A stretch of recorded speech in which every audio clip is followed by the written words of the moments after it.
बिस्मिल्लाहिर्रहमानिर्रहीम। मैं मोहम्मद नईम और आप देख रहे हैं ज़फ़र सिक्योरिटीज़ प्राइवेट लिमिटेड को। आज हम एक इंतहाई अहम टॉपिक की बात करने वाले हैं और टॉपिक आजकल जो बहुत बहुत पॉपुलर है और एक तरह से बहुत ज़्यादा पैनिक भी उसने फैलाई हुई है।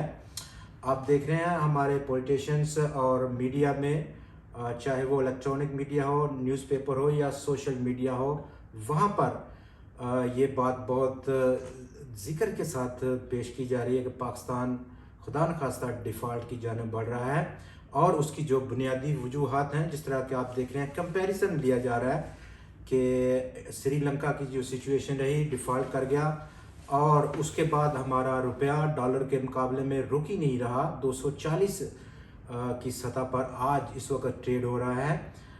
इसके साथ साथ जो अहम रोल प्ले कर रही हैं इस सारी सिचुएशन में वो इंटरनेशनल क्रेडिट रेटिंग एजेंसीज हैं, जो कि मूडीज, फिच और आज उसने स्टैंडर्ड एंड पुअर्स ने भी पाकिस्तान की रेटिंग को डाउनग्रेड कर दिया। नेगेटिव लॉन्ग टर्म की जो पाकिस्तान की सॉवरेन रेटिंग है उसको पॉजिटिव से। तो ये तमाम वो सिचुएशन है जो कि बहुत ज़्यादा पैनिक फैलाई हुई है और हम आज की इस वीडियो में इन तमाम चीज़ों पर बात कर रहे हैं। एक कि वाकई पाकिस्तान क्या ऐसे हालात हैं कि वो डिफ़ॉल्ट खुदा न खास्ता हो सकता है, या इन ट्रेडिंग जो क्रेडिट रेटिंग एजेंसीज हैं इनकी क्या रोल होता है, किस तरह से ये कंप्यूट करती हैं ममालिक के इंटरनेशनली रेटिंग्स हो, क्या क्राइटेरिया होता है और ये रेटिंग किस तरह की कितनी किस्म की होती हैं। तो ये तमाम वो टॉपिक्स हैं जिस पर आज हम बात करेंगे। फिल वक्त हम बात कर रहे हैं जहां पर मूडीज और उसके बाद फिच और आज स्टैंडर्ड एंड पुअर्स ने पाकिस्तान की रेटिंग को डाउनग्रेड कर दिया नेगेटिव और उसने B- रेटिंग रखी पाकिस्तान की। लॉन्ग टर्म की ये रेटिंग है, जबकि B शॉर्ट टर्म की रेटिंग है। और जो वजूहात हैं इस डाउनग्रेड की वो लगभग वही हैं जो कि मूडीज और उसके बाद फिच जाके आप मीडिया पर देख रहे हैं, जो कि पाकिस्तान इस वक्त काफ़ी सारा एक्सटर्नल फ्रंट पर प्रेशर महसूस कर रहा है। रुपया कमज़ोर है हमारा और इंटरनेशनल कमोडिटी प्राइसेस बहुत ज़्यादा हाई हैं, क्रूड प्राइसेस के इंक्लूडिंग, जबकि ग्लोबल जो कंडीशंस हैं वो भी बहुत टाइट हैं इस वक्त। आज लेटेस्ट जो न्यूज़ है, यूनाइटेड स्टेट्स ऑफ अमेरिका लगातार दूसरा क्वार्टर और मनफी GDP ग्रोथ रेट का क्वार्टर रहा और जहां पर रिसेशन की बातें हो रही थी, लगातार 2 क्वार्टर या 2 से ज़्यादा के अगर किसी भी मुल्क की GDP माइनस में जाए तो उसको रिसेशन बोला जाता है। ये इकोनॉमिक्स का एक फार्मूला है। इसके साथ साथ मिनिस्ट्री ऑफ फाइनेंस पाकिस्तान की उसने भी आज एक लेटेस्ट अपडेट रिपोर्ट जारी की जुलाई के लिए और वहाँ भी लगभग वही टॉपिक्स को डिस्कस किया गया जो कि काफ़ी ज़्यादा नेगेटिव हैं। नंबर 1 तो उसने कहा कि तमाम IMF इंटरनेशनल मॉनेटरी फंड के जो 7वां और 8वां रिव्यू था उसकी तमाम कंडीशंस को हम पूरा कर चुके हैं। दूसरा उसने कहा कि इंटरनेशनली जो कमोडिटी और एनर्जी प्राइसेस हैं वो काफ़ी ज़्यादा बढ़ गई हुई हैं, जिसकी वजह से हमें काफ़ी सारा प्रेशर महसूस हो रहा है रुपए पे, करेंसी पे। और ख़ास तौर पर उसने बात की जो पॉलिटिकल अनरेस्ट है पाकिस्तान के अंदर, उसने गवर्नेंस प्रॉब्लम्स को भी बहुत ज़्यादा बढ़ा दिया है।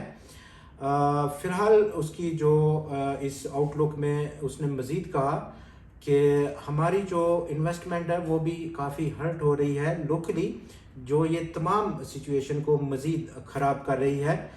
फ़िलहाल हम बात कर रहे हैं आगे चलकर कि रेटिंग एजेंसीज़ का क्या रोल होता है किसी भी मुल्क की कंप्यूटेशन में, क्या क्राइटेरियाज होता है और ये रेटिंग एजेंसीज काम कैसे करती हैं। मिसाल के तौर पर आज हम बात करेंगे हालिया जो रेटिंग डाउनग्रेड हुआ Standard and Poor's rating agency की जानिब से। तो रेटिंग एजेंसी का जो 3 बड़े क्राइटेरिया है, नंबर ऑफ उसका जो हम कैटेगरीज पहले डिफाइन करते हैं कि किस तरह की रेटिंग्स होती हैं। तो 3 किस्म की रेटिंग्स होती हैं।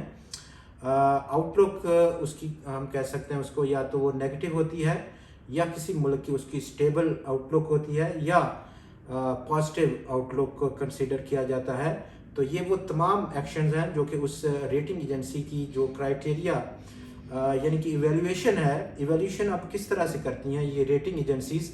इवैल्यूएशंस के लिए वो किसी भी इंटरनेशनल कंट्री का देखती हैं कि उसके पास क्रेडिट की कितनी क्रेडिट है, उतना क्रेडिट वर्थिनेस क्या है, और नेशनल गवर्नमेंट के पास उसकी एबिलिटी क्या है कि वो उसका जो डेट है उसको पे बैक करने के लिए क्या उसकी एबिलिटीज़ हैं, रिस्क क्या है इस कंट्रीज़ को एक्सटर्नल फ्रंट पे, और रिस्क में सबसे जो बड़े बड़े रिस्क हैं जिसमें इकोनॉमिक रिस्क क्या है, मार्केट रिस्क क्या है और पॉलिटिकल रिस्क क्या है। ये 3 वो बड़े रिस्क हैं जिसको अंडर कंसिडरेशन किया जाता है इवेल्युएशन के टाइम पर। स्टैंडर्ड एंड पुअर्स की जो रेंज है कैटेगरीज की, उसमें अगर देखा जाए तो वो सबसे जो लोअर रेटिंग जिसको हम कहेंगे वो डी है। डी का मतलब जैसे ही स्टैंडर्ड एंड पुअर्स किसी भी मुल्क की रेटिंग को डी डाउनग्रेड करता है तो उसका मतलब डिफ़ॉल्ट होता है, जबकि पाकिस्तान के इस केस में उसने अभी बी माइनस किया है, जबकि आउटलुक को उसने नेगेटिव मेंशन किया है।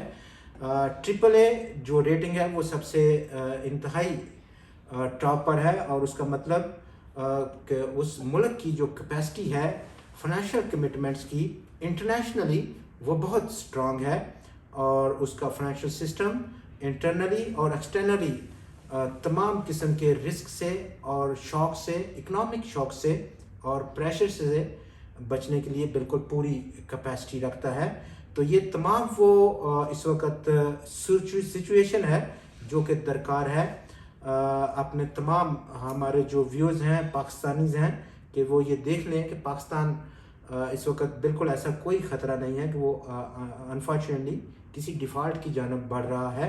हालांकि इस वक्त जो मीडिया में और हमारे जो बहुत सारे पॉलिटिशियंस हैं वो भी इस तरह की स्टेटमेंट्स पिछले काफ़ी दिनों से दे रहे हैं कि पाकिस्तान हेडिंग टुवर्ड्स बैंक्रप्सी, और उसका जो कंपैरिजन है वो सिचुएशन बहुत ख़राब कर देता है जैसे ही उसको कंपेयर किया जाता है श्रीलंका के साथ। मज़ीद वीडियोज़ के लिए आप हमारे चैनल को देखते रहिए। खुदा हाफिज़।